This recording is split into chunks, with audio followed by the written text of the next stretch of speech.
بسم اللہ الرحمن الرحیم بسم اللہ الرحمن الرحیم۔ آخری اسباق کی ترتیب میں آج ایک مختصر سا خلاصہ عرض کرنے کا تجوید کے حوالے سے کہ ایک ہے تجوید علمی اور ایک ہے تجوید عملی۔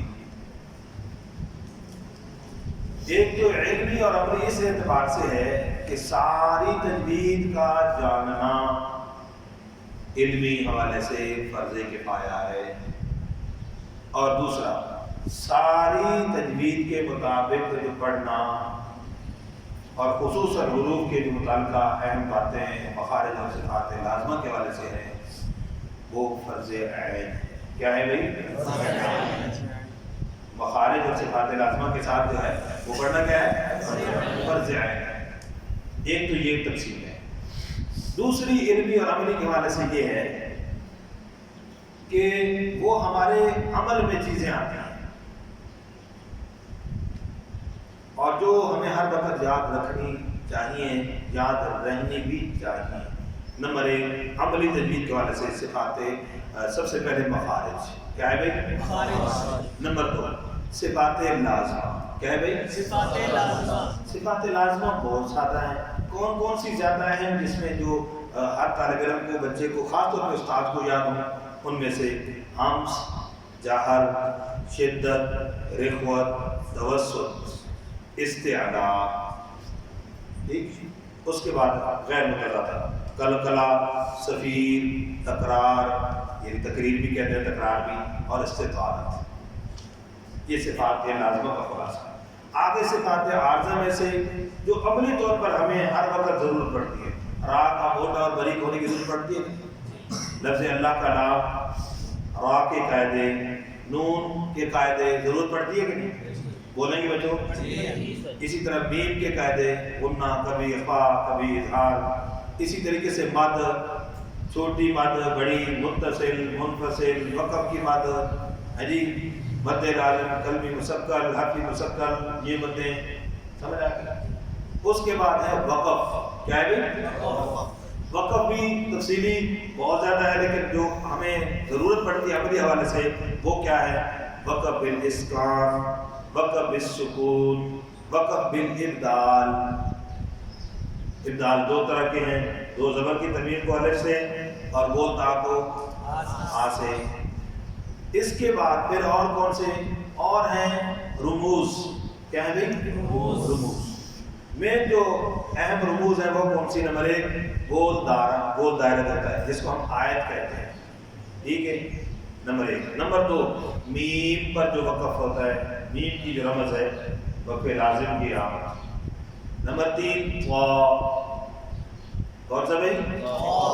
نمبر چار زا، کون سا بھائی؟ زا، بلکہ تو کے بعد ہم جیم لکھیں، جیم، پھر اس کے بعد زا، پھر اس کے بعد صاد۔ ٹھیک ہے، جائز، مجوز اور مرخص، رخصت۔ ٹھیک ہے جی، یہ وقوف سمجھ آ گیا؟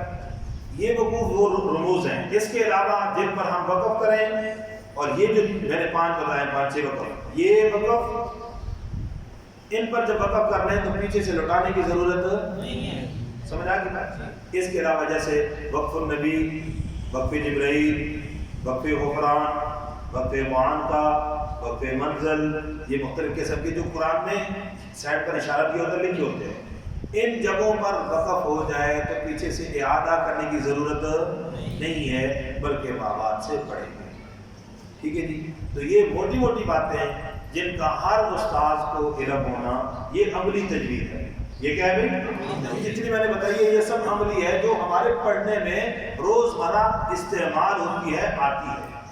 اس کے علاوہ علمی تجوید کا خلاصہ مختصر یہ، جیسے اجتماع ساکنین کے قاعدے، اب کسی کو نہ بھی آتے ہیں لیکن بچہ ہجا کر رہا ہے، صحیح پڑھ رہا ہے۔ ادغام مثلین متجانسین، یہ علمی باتیں ہیں، پتہ ہو تب بھی بچہ ٹھیک پڑھتا ہے، نہ پتہ ہو پھر بھی بچہ۔ اس طرح ہائے ضمیر کے قاعدے، اسی طریقے سے حمزے کے ابدال، اعتدال اور اس میں تصحیح اور دوسرے جو اس کے اندر قاعدے حمزے کے 2 حمزوں کے اکٹھے ہو جانے کے، ٹھیک ہے، اس کا بھی پتہ ہو نہ پتہ ہو پھر بھی بچہ صحیح پڑھتا ہے۔ یہ مزید جو تفسیرات ہیں یہ کیا ہیں؟ علمی باتیں ہیں۔ یہ کیا ہیں؟ علمی باتیں ہیں۔ باقی جو عملی باتیں تھیں وہ میں نے علیحدہ عرض کر دی۔ یہ باتیں اگر اس کے علاوہ یاد نہ بھی ہوں تو گزارا ہو جاتا ہے، لیکن اس سے خلاصہ سمجھ آ گیا تجوید کی علمی اور عملی۔